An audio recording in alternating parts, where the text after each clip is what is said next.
Salut la compagnie, c'est Jules Melon et aujourd'hui dans Impro Ciné Critique, je vais vous parler d'un film italien très célèbre, sorti en 1960, une année pivot d'ailleurs pour le 7e art de ce pays, j'y reviendrai après, réalisé par Michelangelo Antonioni, le 3e film que je vois de lui, après L'Éclipse et Blow Up, L'Avventura, réunissant au casting dans les rôles principaux Gabriele Ferzetti, Monica Vitti et Lea Massari. On peut aussi citer la française Dominique Blanchard, il y a également Renzo Ricci ou encore Giovanni Petrucci.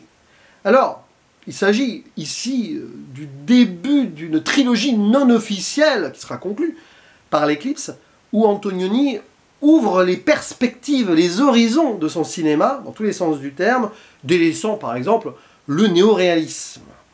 Et l'histoire va pas être forcément facile à compter, je vais faire un synopsis global pour le début. On va suivre 3 personnages principaux, notamment Sandro et Anna, qui sont très amoureux, l'un étant dans le domaine de l'architecture, l'autre fille d'un homme très influent et riche, sauf que le mariage promis entre les deux semble avoir du mal à se conclure, Anna ayant parfois des doutes. Par moments, elle ne le sent pas, c'est ce qu'elle dit. Pourtant, les deux ont l'air très heureux ensemble, là. Mais quand même, ils partent en croisière avec des amis, notamment Claudia, qui est la meilleure pote d'Anna, vers les îles éoliennes dans le sud de l'Italie, au nord de la Sicile. Et là-bas, sur les îles rocheuses, magnifiques décors, on y reviendra sur ce point, après un dialogue assez intense entre Anna et Sandro, eh bien, la jeune dame disparaît. Voilà, il y a un plan d'ailleurs qui montre cette transition en fondu, où Anna se perd un petit peu dans le décor et on apprend qu'elle n'est plus là. On ne sait pas ce qui se passe. Hein. Est-ce qu'il y a un crime? Est-ce qu'elle s'est suicidée? Est-ce qu'il y a eu un accident? Bien sûr, une enquête va être ouverte et des recherches vont être effectuées. Mais clairement, le film va aller ailleurs par la suite, puisque de ce drame, il va y avoir un rapprochement qui s'effectue entre Sandro et Claudia, la meilleure amie d'Anna. Donc évidemment, c'est un pur drame ici, qui questionne les sentiments et les émotions. C'est assez métaphysique dans un certain point. Et je ne sais pas encore si je vais faire une zone spoiler, mais peut-être. Parce que comment donc ce mystère est-il résolu, quand même, ça, je préfère ne rien en dire pour celles et ceux qui tombent sur cette vidéo et qui veulent découvrir l'Avventura sans trop en savoir. Alors, mon avis dessus va pas être simple. Parce que, bon, je reste encore assez novice en Antonioni, mais quand même, après avoir digéré l'Éclipse et Blow Up, je vois un petit peu où il veut en venir déjà avec l'Avventura. Ça va pas être mon préféré pour l'instant, mais une fois arrivé au bout, en installant une certaine réflexion, je me rends compte que ce film a énormément de choses à dire, parfois un peu trop, ou cherche à trop en dire, ou à trop nous perdre, parfois, notamment avec ses dialogues, ça j'y reviendrai. Mais il y a quelque chose qui se dégage, qui est indéniablement grandiose, notamment, bien sûr, sur le plan formel, sur les décors, sur l'installation de ces personnages un peu perdus parfois dans ces décors, et leur place dans ce monde. Parce que c'est un petit peu ici ce que Antonioni questionne, à une époque où l'Italie est en pleine, on va dire, nouvelle ère. Vous savez, ce miracle économique qui a commencé 1 ou 2 ans avant, le tournage en tout cas, et qui fait que on passe vers une forme de modernité que certaines personnes subissent plus qu'autre chose. Et ça, on l'a beaucoup dans l'Éclipse, par exemple.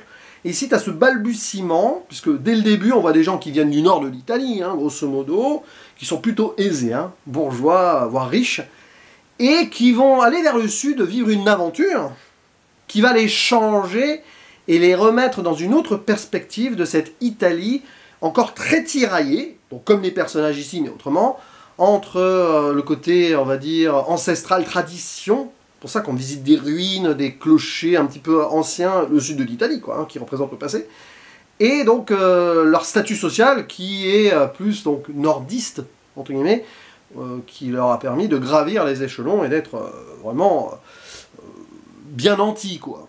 Et c'est exactement ça, même si on n'a pas vraiment le discours social de prime abord, il y a ça qui fait que ces personnages, on les sent pas forcément à l'aise dans la belle vie qu'ils vivent, que ce soit au niveau amoureux, pour Anna, qui doute donc, bon, hein, Claudia aussi du coup après, et Sandro, qui par exemple travaille dans le domaine de l'architecture, mais aimerait revenir aux bases en tant qu'architecte. Là, il est plutôt consultant, je sais pas trop quoi. Enfin, vous savez, c'est un truc plus technico-business qu'autre chose.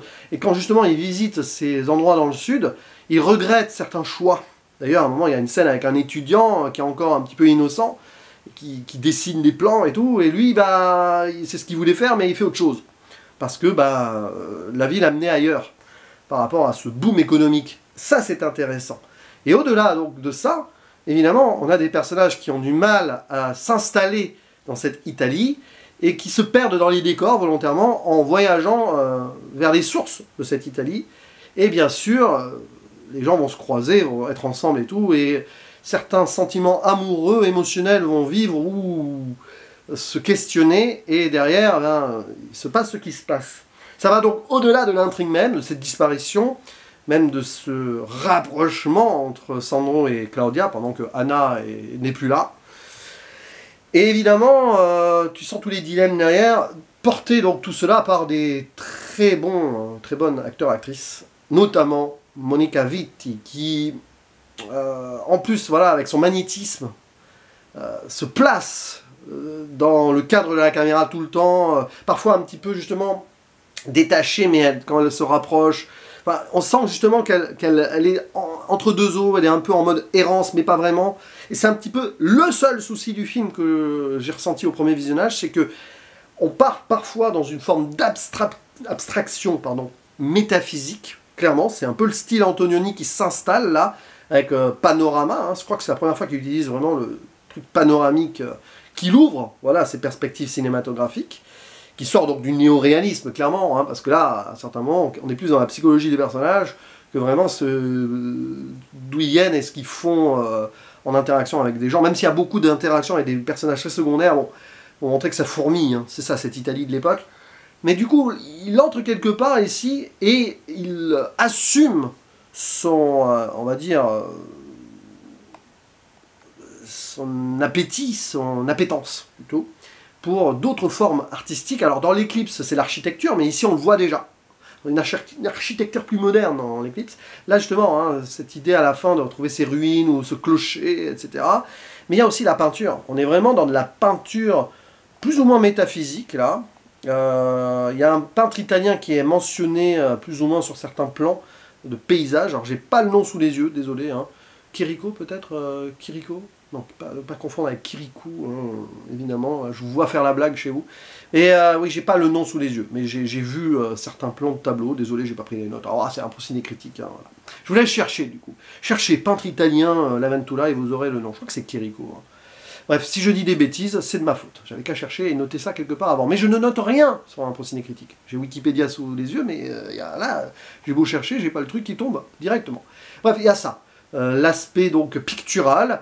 D'ailleurs, on a un jeune peintre à un moment dans le film, qui paraît bizarre un peu, mais bon, bizarre dans le sens où il cherche la beauté ailleurs, et c'est très intéressant parce qu'il est déjà au-delà de certains canons, une sorte de Pablo Picasso à l'italienne, mais un peu autrement.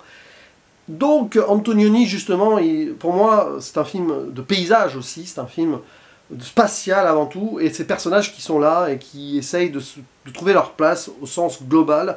Donc après tout le système amoureux, je t'aime moi non plus, je ne sais pas, la disparition, Antonioni lui-même a qualifié son film de anti-polar ou polar inversé. Giallo d'ailleurs, le mot était lancé, mais il n'y avait pas encore le giallo en termes purement style cinématographique, ça ne tardera pas, hein, plus tard hein, d'ailleurs. Mais il y a quelque chose de fort là-dessus. Et donc, alors, mini spoiler quand même. Allez, comme ça, c'est fait, parce que ça, j'ai envie quand même de le mettre en avant. Eh bien, non seulement on ne retrouvera jamais Anna, mais on ne sait pas ce qui lui est arrivé. Enfin, on ne sait rien. D'ailleurs, on oublie. Quand je parlais d'abstraction, le film donc, nous plonge dans cette intrigue. Et là où n'importe quel métrage aurait essayé de continuer l'enquête, on aurait trouvé un coupable ou ce qui lui est arrivé. Et là, non, pas du tout. Mais alors, zéro. Paf, on ne saura jamais. Et justement, le film va ailleurs. Et ça, c'est assez étonnant. Et ça montre que Antonioni, justement, il sort d'une forme de truc terre à terre pour se concentrer avant tout sur le destin de ces personnages. Et du coup, de la mort potentielle, la disparition en tout cas d'Anna, va naître quelque chose d'autre, c'est-à-dire l'amour de Claudia pour Sandro. Enfin, un amour compliqué quand même, mais les deux, oui. Sachant que lui, il est toujours à la recherche perpétuelle d'Anna. Pas pour rien qu'il va avoir une femme brune. Hein. Anna est brune, Claudia est blonde. Mais à la fin, il y a ce dernier plan que je trouve formidable. Et à chaque fois, troisième film que je vois d'Antonioni, à chaque fois, ces fins de film sont brillantes. Mais vraiment, je pèse mes mots. À la fin, ce plan, on les voit de dos face à la mer et tout. Elle lui pardonne. Parce qu'elle vient quand même de le trouver dans les bras d'une autre femme. Elle lui pardonne quand même, avec un geste de douceur. Au-delà du désir de l'amour pur, il y a la douceur et peut-être l'idée d'une ouverture vers un nouvel avenir, hein, de cette Italie-là, justement, qui contemple ses racines ici, mais qui doit accepter son évolution. C'est un petit peu ça, le film. Pas pour rien, d'ailleurs, qu'il y a ce contexte. Anna, au début, fille de ce riche... c'est peut-être un gars qui a trempé de la mafia, on peut toujours imaginer les trucs. Et puis ben, Claudia qui, à la fin, elle trouve sa place enfin peut-être, parce qu'avant on a l'impression qu'elle est là, elle gravite, mais on ne sait pas trop ce qu'elle fait en fait. Et je terminerai sur un dernier point, et là je sors de la zone spoiler, hein, si vous voulez. Je parlais donc de 1960, année pivot du cinéma italien. La même année, vous avez la Dolce Vita de Fellini, qui là aussi s'émancipe d'une forme de néoréalisme et tout, mais c'est le film à l'envers, hein, dans le sens où on reste à Rome et on voit donc cette nouvelle Italie. Et on questionne beaucoup les choses quand même, donc il y a un côté parallèle jumeau. Et nous avons aussi Rocco et ses frères, la même année de Visconti, qui lui, c'est le miroir inverse, ce sont des gens du Sud qui viennent dans le Nord pour monter l'échelon social, mais c'est des pauvres qu'on l'on va suivre. Donc c'est clairement là, très différent. D'ailleurs, Rocco et ses frères, c'est encore un peu du néoréalisme, hein, vraiment. Donc voilà, c'est pour ça que années 60 en Italie, vous avez quand même ces trois œuvres-là, qui reflètent quelque part la société de perspectives différentes, de gens du Sud, de gens du Nord, les riches, les pauvres. Mais c'est intéressant, je pense, de les mettre comme ça, sur un plan global, et voir comment, justement, la société transalpine, à l'époque, vivait ces changements, pour le mieux ou pour le moins bien. C'est intéressant. Bref, voilà, c'est tout ce que j'avais à dire sur l'Aventura, et je suis un peu embêté de pas avoir gardé en tête le nom du peintre italien, là, mais bon, très vite dans les commentaires, hein, vous allez vous précipiter pour donner son nom. J'ai du mal avec les noms, parfois ça arrive, hein. Écoute, mais bon, c'est pas grave, c'est un peintre très connu. Mais en tout cas, ce qui est sûr, c'est que ce Antonioni, même si pour l'instant, bizarrement, c'est celui que j'aime le moins des trois que j'ai vus, je pense que il va gagner au revisionnage et qu'il va quand même garder une place importante dans mon esprit, notamment grâce à cette finalité, cette fin, hein, au sens global, très marquante, et très belle aussi. Voilà. Un film à voir aussi sur le plan choix de direction photographique, etc. Il y a un petit peu de Bergman aussi au début sur les îles éoliennes, enfin, vous pouvez imaginer ça, enfin, il y a quand même des choses là-dedans qui sont vraiment formidables sur le plan cinématographique. Bref. À vous la parole, et je vous dis à la prochaine. Ciao.